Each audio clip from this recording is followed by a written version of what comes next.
अस्सलाम वालेकुम, सत श्री अकाल, नमस्कार। मैं अपना इंट्रोडक्शन दूंगा एज अ इंडियन। ना तो मैं बोलूँगा मैं हिंदू हूँ, ना तो मैं मुस्लिम हूँ, ना तो मैं सिख हूँ, ना तो मैं ईसाई हूँ। मैं एक इंडियन हूँ और ये वीडियो मैं इसलिए बना रहा हूँ कि पहलगाम अटैक को आज कुछ दिन हुए और अभी तक जितना मैं देख रहा हूँ सरकार अपने बयान दे रही है, बहुत सारे नेताएं अपने बयान दे रहे हैं, बहुत सारे सोशल मीडिया के लोग अपने बयान दे रहे हैं और हमारे जो 26 लोग मारे गए हैं वो अभी तो मार दिए गए हैं और आर्मी उन आतंकवादियों को ढूंढ भी रही है। शायद वो आतंकवादी पकड़े भी जाएंगे और शायद वो भी मार दिए जाएंगे। पर यहाँ पे बहुत सारे सवाल हैं जो मैं सरकार से और आप सबसे भी पूछना चाहता हूँ। हमारा देश 140 करोड़ लोगों का देश है और हमारा देश सबसे ज़्यादा पैसा जो है वो डिफेंस में, रक्षा बजट में लगाता है। फिर ऐसा क्यों होता है कि एक टूरिस्ट प्लेस जहाँ पे जो सबसे संवेदनशील, सबसे रिस्की प्लेस है कश्मीर, और अगर हम कश्मीर की बात करें तो पहलगाम जो सबसे ज़्यादा खतरनाक है क्योंकि ये यहाँ पे पहले भी बहुत सारी घटनाएं हो चुकी हैं। फिर भी हमारा एक भी सैनिक या जम्मू कश्मीर का कोई भी पुलिस वाला वहाँ क्यों नहीं था? जहाँ हजारों की तादाद में हमारे देश से लोग घूमने के लिए आ रहे हैं वहाँ पे कोई भी सुरक्षा नहीं है, वो भी ऐसी जगह पे जहाँ पे सबसे ज़्यादा खतरा है। ये देश में चल क्या रहा है? आप इतना पैसा रक्षा बजट में लगा रहे हो, आप इतना पैसा डिफेंस में लगा रहे हो, हमारे टैक्स हम भरते हैं और हमें मिलता क्या है? उसके नाम पे कोई सुरक्षा नहीं है।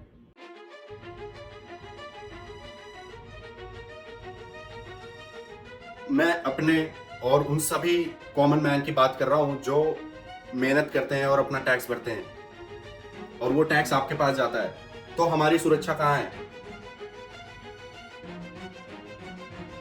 हम सुरक्षित क्यों महसूस नहीं करते? हम कश्मीर जा रहे हैं तो वहां मारे जा रहे हैं, हम कहीं भी जा रहे हैं तो हम खुद को सुरक्षित महसूस नहीं कर रहे हैं, हम खुद के घर में सुरक्षित महसूस नहीं कर रहे हैं। तो ये हमें कब फील होगा कि हम सुरक्षित हैं? हम हिंदुस्तान में हैं, हमेशा डर रहे हैं और असुरक्षित हैं। हर देश का नागरिक यही चाहता है कि वो सुरक्षित रहे, उसकी फैमिली सुरक्षित रहे और हमें वो सारी सुविधाएं मिले जो हमें मिलनी चाहिए। और वो हम इसलिए चाहते हैं क्योंकि हम मेहनत करते हैं और हम अपनी जेब से टैक्स भरते हैं। अगर आप बाकी देशों को देखेंगे तो वहां के नेशनल्स की रिस्पेक्ट है। आप अमेरिका चले जाएं, आप रशिया चले जाएं, आप चाइना चले जाएं, वहां पे नागरिक सुरक्षित है, वो टैक्स भर रहा है तो उसकी उतनी केयर हो रही है। एक अमेरिकन मरता है तो आप देख लो क्या होगा, पर एक इंडियन मरता है तो क्या होगा? 4 दिन न्यूज चलाई जाएगी, 4 दिन कैंडल मार्च होगा, उसके बाद क्या? हमारी भी बहुत सारी कमियां हैं और उन्हें हमें समझना होगा। बिना उनके ना तो हमारा देश आगे बढ़ पाएगा, ना तो हम। मैं उन कमियों पे बात करता हूँ। अगर हम कमी की बात करेंगे तो सबसे पहले हम सरकार के फैसले देखते हैं, उन्होंने किए क्या। मैं हिंदुस्तान और पाकिस्तान दोनों की बात कर रहा हूँ। इस टेररिस्ट अटैक के बाद हिंदुस्तान ने फैसला लिया कि हमारे कंट्री से जो सिंधु जल समझौता होने वाला था वो रद्द कर दिया गया। अब सिंधु जल समझौता रद्द कर दिया गया है तो इससे नुकसान क्या होगा? इससे सफ़र कौन करेगा? इससे सफ़र हमारे पाकिस्तान के किसान करेंगे और आम इंसान करेंगे, क्योंकि उनमें इस समझौते के बाद बहुत फ़ायदा होने वाला था, उनकी फसलों को पानी मिलने वाला था जो नहीं मिलेगा। दूसरा फैसला हिंदुस्तान ने लिया कि ये पाकिस्तान के नागरिक 48 घंटे के अंदर देश को छोड़ दें। वो कॉमन मैन, वो आम इंसान जो अपने परिवार या अपने रिलेटिव या इंडिया घूमने आए हुए थे, उनका इसमें कोई गुनाह नहीं था, लेकिन कुछ चंद लोगों की वजह से, कुछ चंद हरामी लोगों की वजह से उन्हें 48 घंटे के अंदर देश छोड़ना पड़ा। हमारा अटारी बॉर्डर बंद कर दिया गया। पाकिस्तान ने भी फैसले लिए, वहां भी जो एक इंडियन वीजा लगवा कर गया था उसे देश छोड़ने को कह दिया गया है।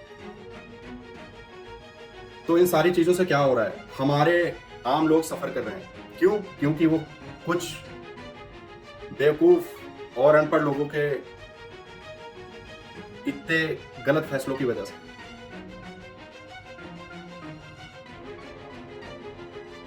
सबसे बड़ा नुकसान कश्मीर को हुआ है। कश्मीर जो डिपेंडेंट है टूरिज्म पे, जो अपने वहाँ के हमारे कश्मीरी भाई जो अपना घर चलाते हैं, वो छोटी मोटी चीज़ें करके, घोड़े चला के या सामान बेच के, इस हमले के बाद लोगों का माइंडसेट चेंज हो रहा है।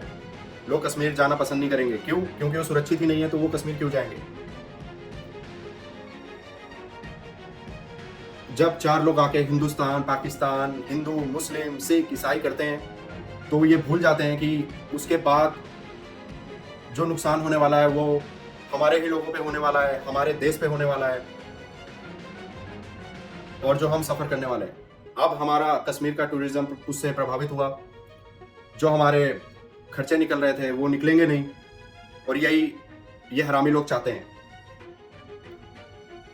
आपके पास नौकरियां नहीं होंगी, आपके पास कोई सोर्स नहीं होगा जिससे आप घर चलाएं, तो ये आपका ब्रेन वॉश आउट करेंगे। फिर आपको ये बोलेंगे कि आप ये करो, वो करो, आप ये पढ़ो, आप इससे वहां चले जाओगे, आप जन्नत चले जाओगे, आप यहाँ चले जाओगे, और आपके पास कोई ऑप्शन नहीं होगा। क्यों? क्योंकि ना तो आप पैसे से अमीर हो, ना तो आपके पास कुछ है। आप क्या करोगे?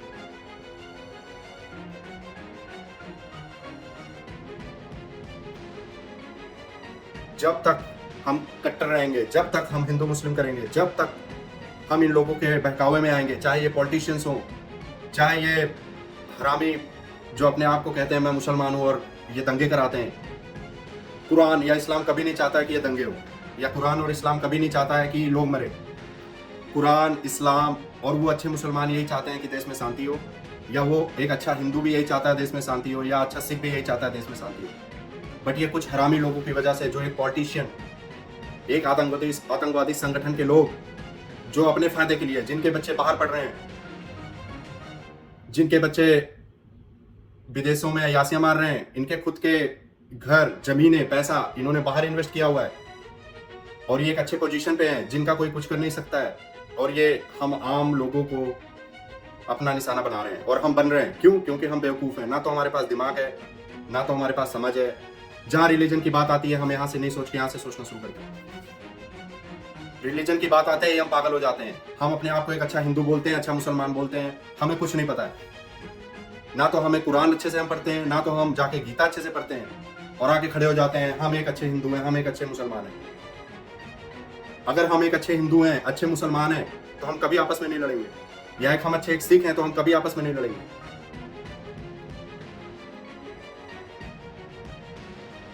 हम ये सारा फालतू का समय हम जो लड़ाइयों में या हिंदू मुस्लिम कर रहे हैं, हम वो चीज़ अल्लाह के नाम को जपेंगे, हम गीता पढ़ेंगे, हम मंदिर जाएंगे, ना कि हम ये लड़ाइयाँ करेंगे बैठ के। हम अपना काम नेक चीज़ों में लगाएंगे, अपने बच्चों को पढ़ाएंगे, हम खुद शिक्षित होंगे।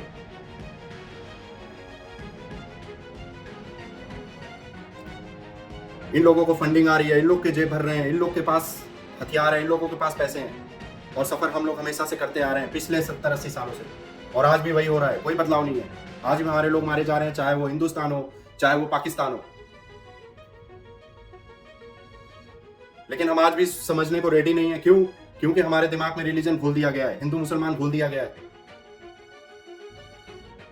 आज कोई खालिस्तान मांग रहा है, कोई कह रहा है कि मुझे कश्मीर चाहिए। क्या चल रहा है देश में? आप खुद को कहते हो मैं सेकुलर हूं, बाद में कहते हो आप मुझे खालिस्तान चाहिए, बाद में आप कहते हो कि मुझे कश्मीर चाहिए। आप इस देश में रुके थे अपनी मर्जी की वजह से। आपको देश ने नहीं पकड़ा था, आपने कहा था मुझे हिंदुस्तान में रहना है, और फिर आप लोगों ने ही दंगा किया है। दंगा मैं कभी ये नहीं कहूंगा कि किसी पॉलिटिशियन ने किया है। दंगा हम ही करने जाते हैं और बाद में हम कहते हैं कि हमारे साथ ये हो रहा है, हमारे साथ वो हो रहा है। यार जब आप ही नहीं सुधरोगे तो देश कहां से सुधरेगा? आप खड़े होकर बोलते हो कि हमारा प्राइम मिनिस्टर ये कर रहा है, हमारा मिनिस्टर ये कर रहा है, हमारा ये वो कर रहा है। हम क्या कर रहे हैं? जहां जातिवाद आती है हम सबसे ऊपर होते हैं। जातिवाद में हम बढ़ चुके हैं, कट्टरता हमारे अंदर है। जब तक कट्टरता हमारे अंदर रहेगी हमारा देश कभी डेवलप नहीं कर सकता है। आप अपने आप को कट्टर बोलते हो, आप बोलते हो मैं बहुत अच्छा हिंदू हूं या बहुत अच्छा मुस्लिम हूं, तो आप सेकुलर क्यों कह रहे हो इंडिया को? इंडिया किसी एक लोगों का नहीं है। इंडिया हिंदू, मुस्लिम, सिख, ईसाई हम सभी का है। लेकिन शुरू से हम ये बात मान ही नहीं रहे। जब हम नहीं मान रहे तो हम इंडिया में क्यों रुके? बहुत सारे लोगों ने उन्होंने प्यार दिखाया, वो इंडिया में रुके हैं। अगर आपने प्यार दिखाया है तो आप इज्जत भी दिखाइए, एक दूसरे के धर्म के लिए, एक दूसरे के लोगों के लिए।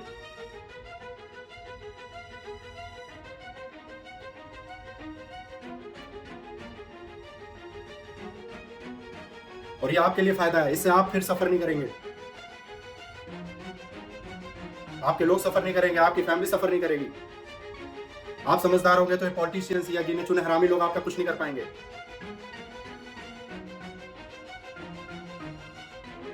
आज हमारे देश की हालत इतनी खराब है, हर बंदा माइग्रेट कर रहा है। सारे अमेरिका जाना चाह रहे हैं, सारे रसिया जाना चाह रहे हैं। तो हमारे देश का क्या होगा? चाहे वो पाकिस्तान हो चाहे हिंदुस्तान हो। पाकिस्तान के लोग भी माइग्रेट कर रहे हैं। क्यों? क्योंकि देश की हालत इतनी बुरी है, महंगाई है, हम सुरक्षित नहीं है, हमें अच्छी हवा नहीं मिल रही है, हमारा ट्रैफिक सिस्टम खराब है। तो जब हमें कुछ भी सुविधाएं नहीं मिल रही हैं तो हम देश में रह के क्या करेंगे?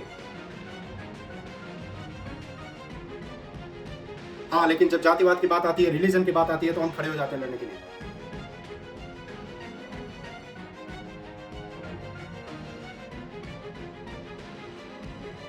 अगर ऐसे चलता रहेगा तो हमारे देश का कभी डेवलपमेंट नहीं होगा। सारा पैसा हमारा रक्षा बजट में जा रहा है, हमारी जेब के पैसे सारे रक्षा बजट में जा रहे हैं। आज अगर हम अच्छे होते, हम हिंदू मुस्लिम सिख ईसाई नहीं करते, तो आज वो सारे पैसे डेवलपमेंट में लगे होते। आज हम भी अमेरिका, चाइना या जापान के साथ खड़े होते। लेकिन हम तो कितने कोसों दूर हैं, फिर भी हम नहीं सुधर रहे हैं, हमारा यूथ नहीं सुधर रहा है। हमने पढ़ाइयाँ की हैं, लेकिन जब धर्म की बातें आती हैं हम पागल हो जाते हैं। खड़े होकर हिंदू हिंदू, मुस्लिम मुस्लिम चिल्ला रहे हैं। हम ये कभी नहीं कह रहे हैं ये हिंदुस्तान है, इंडिया है। अगर आप बदलाव चाहते हो, आपको एक अच्छा इंसान बनना पड़ेगा, आपको कट्टरता हटानी पड़ेगी, आपको सही में कुरान और गीता को समझना पड़ेगा।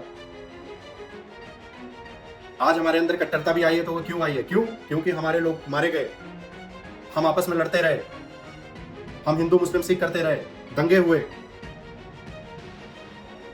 और हमारे अंदर कट्टरता भरती गई। हमारे लोग इसकी बातें करते रहे, हमारे पूर्वज इसकी बातें करते रहे, और धीरे धीरे आज हमारा पूरा दिमाग बदल चुका है। आज हम पूरे कट्टर हो गए हैं। मुस्लिम हिंदू को स्वीकार नहीं कर पा रहा है, हिंदू मुस्लिम को स्वीकार नहीं कर पा रहा है, और एक सिख किसी को स्वीकार नहीं कर पा रहा है। क्यों? क्योंकि हम कट्टर हो गए।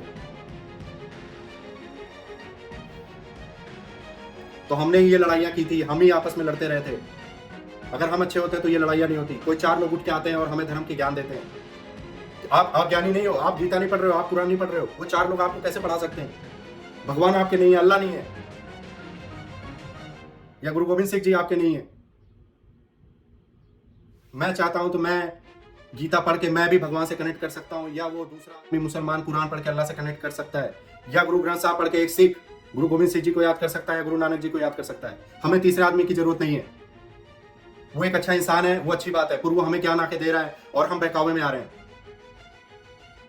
आप अपने को इतना समझदार बनाओ कि आपके किसी तीसरे की जरूरत ही ना पड़े। ये बाबा है, ये धर्म गुरु हमें लड़ा रहे हैं आपस में, और हम समझने को रेडी नहीं है।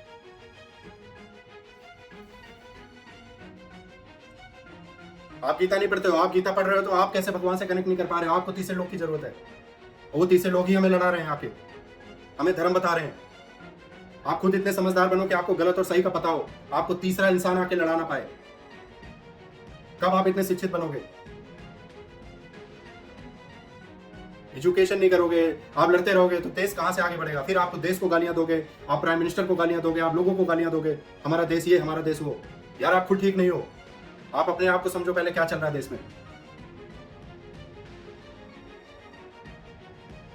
फिर आप बाहर भाग जाते हो, आप कनाडा चले जाओगे, आप यहाँ चले जाओगे, वहां जाके बोलोगे खालिस्तान चाहिए। देश में तो आपने कुछ किया नहीं है, दंगे करते रहे, लोगों के बहकावे में आते रहे।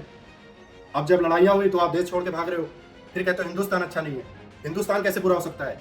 बुरे आप हो गए।